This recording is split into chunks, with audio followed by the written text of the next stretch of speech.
Welcome to S99 TV news. Wanaparthy జిల్లా అమరచింత మండలం పామిరెడ్డిపల్లి గ్రామంలో ఇందిరమ్మ ఇండ్ల బిల్లు కోసం 50,000 రూపాయలు ఇవ్వాలని లేదంటే బిల్లులు రానివ్వమని వాకిటి శ్రీహరి అనుచరుడు కాంగ్రెస్ గ్రామ శాఖ అధ్యక్షుడు బీసీ రెడ్డి దౌర్జన్యం. తన అనుమతి లేకుండా గ్రామంలోకి రావద్దని ఇందిరమ్మ ఇండ్ల బిల్లులు మంజూరు చేసే హౌసింగ్ ఏఈ రాజేశ్వరికి బెదిరింపులు. వైన్ షాప్ ఘటన, నేడు ఇందిరమ్మ ఇండ్ల కోసం లంచం, ఒక్కొక్కటిగా బయటికి వస్తున్న మంత్రి వాకిటి శ్రీహరి అనుచరుల దౌర్జన్యాలు. చెప్పమ్మ, ఏ ఊరు మీది? పామిరెడ్డిపల్లి. ఏమైంది నీకు? 50,000 అడుగుతున్నాడు ఆయన. ఎవరు అడుగుతుండ్రు? బీసిరెడ్డి. ఎవరు ఆయన?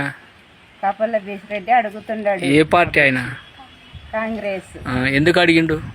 మాకు కావాలి, మేము ఇప్పిస్తామంటే ఎట్లకెళ్ళి ఇప్పిస్తారు? ఎందుకు అడిగిండమ్మా డబ్బులు? బిల్లు మా అప్పులు చేసి కట్టుకుంటున్నాము. అప్పులు చేసి కట్టుకున్నప్పుడు మేడని ఇంకా రానేస్తలేడు, అడ్డం వేసుకున్నాడు. మళ్ళీ ఎట్లాంటివి అయితే ఇచ్చేటోళ్ళు ఇంకా ఇయ్యద్దా అని చెప్తే అట్లా. నీకు ఇందిరమ్మ ఇల్లు వచ్చిందే? ఇందిరమ్మ ఇల్లే ఇది. ఇందిరమ్మ ఇల్లు వచ్చాక డబ్బులు రానట్లే చేస్తున్నాడు. మేడ ఇంకా వస్తలేదు ఎందుకు ఈ మధ్య. నిన్ను పైసలు డైరెక్ట్ అడిగిండా? డైరెక్ట్ అడిగిండు. ఎంత అడిగిండు? ఎన్ని వేలు అడిగిండు? 50,000 ఇవ్వాలంటే 50,000 ఎందుకు వరకు ఇలా సార్? లేకనే కదా మేము ఇన్ని రోజులు ఆగింది. అప్పు చేసి కట్టుకుంటున్నాం. ఇప్పుడు వచ్చే బిల్లు ఎందుకు ఆపిండ్రు? డబ్బులు అయితే చాలా ఘోరంగా అడుగుతున్నారు. ఏమిటి కోసం అడుగుతున్నారు? ఇంటిళ్ళకు మేము ఇప్పిస్తాము, మేమే బిల్లులు కొట్టిపిస్తాము. ఇంటికి 50,000 కానీ. ఏమి ఇండ్లు? ఇందిరమ్మ ఇండ్లు. ఇందిరమ్మ ఇండ్ల కోసం అని ఖచ్చితంగా అడుగుతున్నారు. మేము పెడితేనే వస్తాయి, మేము చేస్తేనే వస్తాయి, మేము అధికారంలో ఉన్నాము, మేము చెప్పినట్టు నడుస్తుంది ఊర్లో, మాకు ఖచ్చితంగా కావాలని మాట్లాడుతున్నారు వాళ్ళు. ఇవ్వకుంటే కూడా మేము బిల్లులు ఆపుతామని చెప్పి మేడం కూడా ఫోన్ చేసి బెదిరించిండ్రు.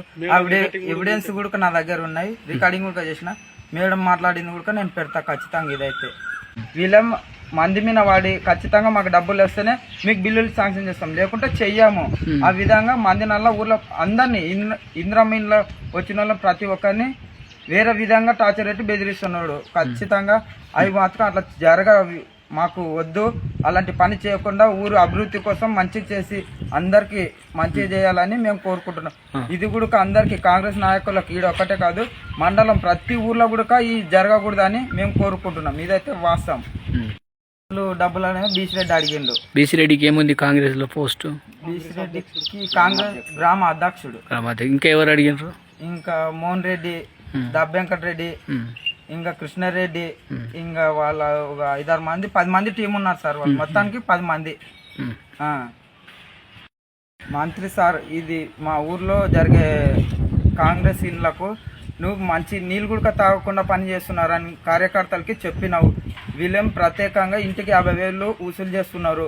వచ్చే మేడంని కూడా మీరు బిల్లులు ఆపండి మేడం, మేము లేని పర్మిషన్ లేని నువ్వు ఎట్లా కొడుతున్నావు? ఊర్లోకి వచ్చినప్పుడల్లా నాకు కలిసి కొట్టాలి నువ్వు. వాళ్ళు నాకు మాట వింటలేరు. మేము ఇంటింటికి 20,000 వసూలు చేయాలనుకున్నాం. ఆ డబ్బులు వాళ్ళు మాకు ఇవ్వట్లేదు. ఎందుకు గురించి ఆపుతున్నారు?